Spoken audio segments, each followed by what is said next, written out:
Ninth class chemistry का most important question chemical equilibrium से related कि फॉरवर्ड रेट स्टार्टिंग में हाई क्यों होता है और दूसरा जो है रिवर्स रेट ज़ीरो क्यों होता है स्टार्ट ऑफ रिएक्शन में। हमने एक एग्जांपल ली है 2 moles of sulphur dioxide 1 mole of oxygen के साथ रिएक्ट करता है और उसके रिजल्ट में 2 मोल्स ऑफ सल्फर ट्राईऑक्साइड की फॉर्मेशन होती है।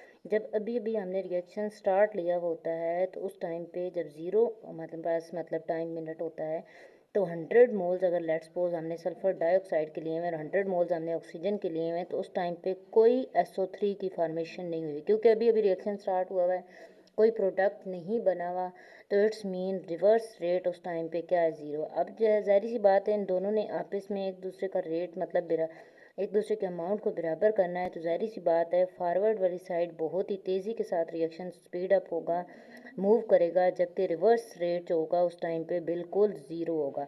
लेट्स सपोज 20 मिनट्स के बाद ये हमारे पास 80 मोल्स बच जाते हैं और यहाँ पे कितनी अमाउंट आ जाती है 20 मोल्स आ जाती है। हम सपोज करते हैं तो 30 मिनट्स के बाद 50-50 मोल दोनों साइड पे बराबर हो जाते हैं, तो उस पॉइंट को हम क्या नाम देते हैं chemical equilibrium.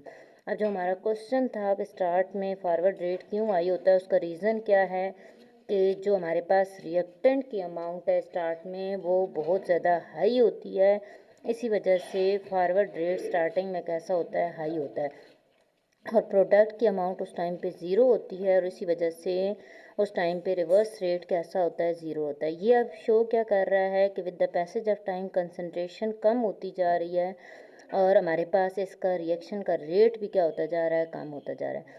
With the passage of time इसकी कंसंट्रेशन बढ़ती जा रही है तो इसका रेट भी क्या होता जा रहा है, बढ़ता जा रहा है। एक टाइम ऐसा आता है कि दोनों पैरेलल मूव करते हैं, मतलब अगर एक फॉरवर्ड साइड जा रहा है तो एक रिवर्स साइड आता है। इस पॉइंट को हम क्या नाम देते हैं, केमिकल इक्विलिब्रियम का पॉइंट नाम देते हैं। तो कहती हूँ आपको ये पॉइंट अच्छे तरीके से समझ आया होगा। कमेंट सेक्शन में लाजमी बताइएगा कि आपको ये पॉइंट क्लियर हुआ है या नहीं। Thank you.